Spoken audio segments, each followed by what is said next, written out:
खुलुमबाय बेयो बड'लेण्ड इंखं टेलिभिजन दिनैनि रादाबखौ फरायदों आं प्रणय दैमारि। दिनैनि गाहाय रादाबाव दङ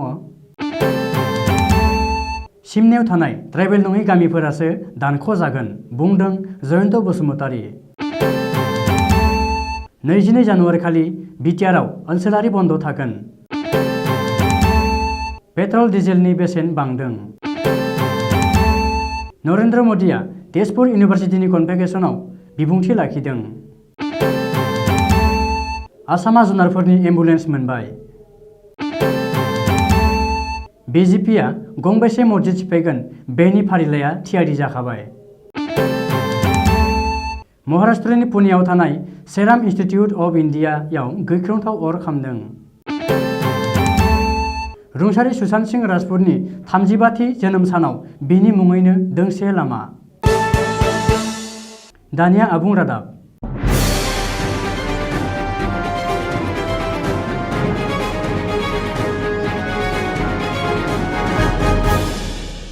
बिटिआरनिफ्राय गामि दानख'नाय आरो सोसननायखौ लानानै बड'लेण्ड हालामाव दान्थे बिदान्थे आरो गोनो गोथो सानलायनाया सोलिगासिनो थानाय समावनो बिटिआरनिफ्राय गामि दानख'नायखौ लानानै ट्राइबेल सुबुंफोरा जेबो जिंगासिनांगौ गैया होननानै रोखायै बुंदों गामि दानख'नाय आरो सोसननाय कमिसननि सोद्रोमा जयन्त बसुमतारीआ।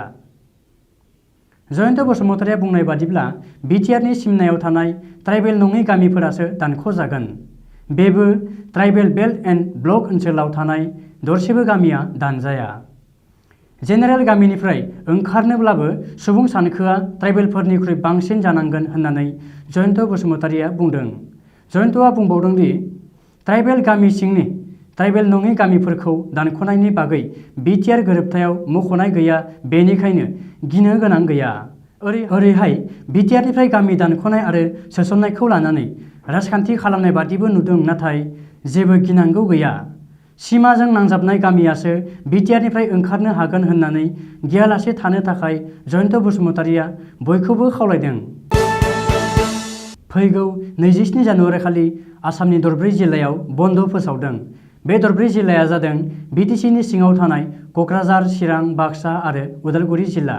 क'क्राझार, चिरां, बाक्सा, उदालगुरि जिल्लायाव गासैबो सोरखारि बेसरकारि मावख' आरो सोलोंथायारि फसंथानफोरा 27 जानुवारि खालि सानसेनि थाखाय आबुं बन्द थागोन।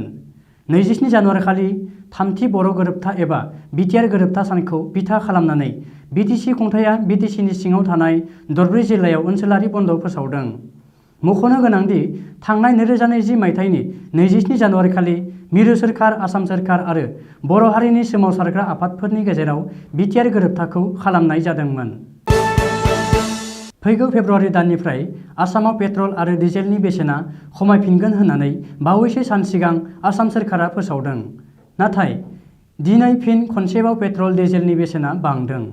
सोरखारि थाव कम्पानिफोरा पेट्रल डिजेलनि बेसेनखौ दिनै बारायनानै होदों। रिपर्ट बादिब्ला सोरखारि थाव कम्पानिफोरा दिनै पेट्रलनि बेसेनखौ लिटारफायाव 25 फैसा आरो डिजेलनि बेसेनखौ 22 फैसा बारायना होदों। मख'नो गोनांदि पेट्रल डिजेलनि बेसेना बेबादि बांग्लाबनायाव सरासनस्रा सुबुंफोरा गोब्राब जेंनाजों भुगिनो गोनां जादों। बेजों लोगोसेनो थांनाय 5 दाननि गेजेराव नैथि खेबनि थाखाय गारि भारा बारायदों। दिनै आरोबाव पेट्रल डिजेलनि बेसेन बांनायनि उनाव गुवाहाटि नोगोरमायाव पेट्रलनि बेसेना 88.59 फैसा आरो डिजेलनि बेसेना 89.3 फैसासिम दावखोबाय। रिपर्ट बादियै हादरनि राजथावनि गोदान दिल्लीयाव दिनै पेट्रलनि बेसेना लिटारफायाव 85.45 रां आरो डिजेलनि बेसेना 75.63 रां। बेबादिनो मुम्बाइआव पेट्रलनि बेसेना 92.4 रां, डिजेलनि बेसेना 82.40 रां आरो बेंगालुरुआव पेट्रलनि बेसेना 88.33 रां आरो डिजेलनि बेसेना 80.20 रां। गाहाय मन्त्रि नरेन्द्र मोदीआ दिनै तेजपुर इउनिभार्सिटिनि 18थि कनभकेसन सेरेमनियाव फरायसाफोरनि सिगाङाव बिबुंथि लाखिदों। गाहाय मन्त्रि मोदीआ भिडिअ कनफारेन्सनि जोहै दिनै तेजपुर इउनिभार्सिटिनि 18थि कनभकेसन सेरेमनियाव बाहागो लादों। मख'नो गोनांदि भिडिअ कनफारेन्सनि गेजेरजों बाहागो लानानै गाहाय मन्थ्रिया फरायसाफोरनि सिगाङाव बेसेनगोसा बिबुंथि लाखिनायजों लोगोसे आत्मनिर्भर भारत बिथांखि आरो केम्पेइननि जोहै गोदान भारत हादर दानायाव खामानि मावनो आरो बाहागो लानो थाखायबो गाहाय मन्थ्रिया बयखौबो खावलायदों। आसामा जुनारफोरनि थाखाय एम्बुलेन्स मोननो हाबाय। आसाम सोरखारा जुनारफोरखौ रैखाथि होनायनि थाखाय गुबुन मोनसे हाबाफारि लादों। आसाम सोरखारनि एनिमेल हासबेन्डारि आरो भेटेनारि बिफाना बे हाबाफारिखौ लादों।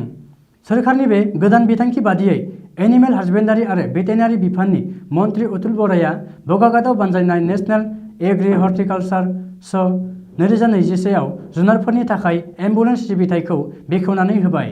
बबेखानि जुनारफोरनि एम्बुलेन्स सिबिथाया जुनारफोरनो गोख्रै फाहामथाय होनाय आरो साबसिन सिबिथाय होनायाव जोबोरैनो बानजायनां जागोन होननानै मन्त्रि अतुल बराया टुइट खालामदों। मख'नो गोनांदि नेशनेल एग्रि हर्टिकालचार श' 2021 खौ मन्त्रि अतुल बरा, केशव महन्त, राज्यो सभानि एमपि कामाख्या प्रसाद दासामोननि नुजाथिनायाव मैया बगाघाटआव खुंनाय जादोंमोन। आसाम बिधानसभा बिसायख'थिया जेसेनो खाथि सफैदों एसेनो धुबुरीनि एमपि आरो इउडिएफनि गाहाय बदरुद्दिन आजमलनि खुगायाव हारियारि बानबुंथि आरो मस्जिदनि बागै बुंनायखौ खोनानो मोन्दों। बबेखानि बिजेपिआ गोहोआव फैयोब्ला आरो फिन सोरखार दानो हायोब्ला गंबेसे मस्जिद सिफायनाय जागोन बेनि फारिलाइखौ थियारि खालामखाबाय आरो बे फारिलाइआ बिजेपि आरो आरएसएसनि आखायाव दंसै होननानै आजमलआ बुंदों। बिजेपिनि हेंथायै सावरायनानै आजमलआ बुंदों दि बिजेपि आरो आरएसएसआ मस्जिद सिफायनायखौ बुहुमनाङै मिथिगौ। बिजेपिआ मस्जिद सिफायोब्ला दाय जाया, नाथाय बेनि हेंथा बुंब्ला गोरोन्थि जानो होननानैबो बुंदों। मख'नो गोनांदि आसामाव फिन बिजेपि सोरखार फैयोब्ला मस्जिद सिफायगोन, मुसलमानफोरनि सायाव उदखार खालामगोन, मुसलमान आइजोफोरा बुरखा गाननो मोननाय नङा, मुसलमान हौवाफोरा दारि लाखिनो आरो थुफि हमनो मोननाय नङा होननानै साननै सिगाङावसो बदरुद्दिन आजमलआ मोनसे सुबुं गौमायाव बुंदोंमोन। महाराष्ट्रनि पुनेयाव थानाय सेराम इन्स्टिट्युट अफ इन्डियायाव गिख्रंथाव अर खामनाय जाथाय जानाया गोबांखौनो गाबखांहोदों। मोनथिनाय बादिब्ला बे दारिमिननिनो टार्मिनेल 1 नं गेटआवनो अर खामनाय जाथाया बिस्थिबारखालि हरखाबैनो जादों होननानै सुलुंनिफ्राय मोनथिनाय जादों। बेयो कभिड-19 नि भेक्सिन कभिसिल्ड बानायग्रा मोनसे दारिमिनमोन। बे अर खामनाय जाथायनिफ्रायनो रैखा मोननो नाजासेयावबो फेलें जानायनि जाहोनाव सा 5 सुबुङा अरजों खामथारजानो गोनां जादों होननानै मोनथिनाय जादों आरो गोबांसाखौ रैखा खालामनो हादों होननानैबो मोनथिनाय जादों। मख'नो गोनांदि बे अर खामनायखौ खोमोरनो थाखाय गंब्रै अर खोमोरग्रा ट्राकबो लाबोनाय जादोंमोन। खमैबो 3 घन्टासोनि उनाव अरखौ खोमोरनो हानायनि उनावसो सा 5 सुबुंनि गोथै सह'खौ बोखांनो हादों होननानै सुलुंनिफ्राय मोनथिनाय जादों। बेजों लोगोसे बेखौबो मोनथिनाय जादों दि कभिड-19 नि भेक्सिन कभिसिल्ड बानायग्रा जायगायाव अर नांहैयैनि जाहोनाव कभिसिल्डआ जेबो खहा जायासै होननानै मोनथिनाय जादों। खोला दिल्लीनि अनड्रियसगन्जनि दोंसे गोलाव लामाखौ मुंदांखा फावखुंगुर रुंसारि सुशांत सिंह राजपुतनि मुङैनो दोननाय जाथों होननानै बिस्थिबारखालि मावख'आरि सावरायज्लायनायनि गेजेरजों फोसावनाय जायो। जाय लामानि ओनसोलावनोखि 2020 मायथाइनि 14 जुनखालि सुशांतनि गोथै सह'खौ बोखांनाय जादोंमोन। मख'नो गोनांदि बिस्थिबार बाराया रुंसारि सुशांत सिंह राजपुतनि 35थि जोनोम सानमोन। मोनथिनाय बादिब्ला थांनाय गोलाव समाव ओनसोलनि गोबांसा थागिबिफोरानो बै लामाखौ रुंसारि सुशांत सिंह राजपुतनि मुङैनो दोननांगौ होननानै गोबांथार दाबि खालामबोनायबो जादोंमोन।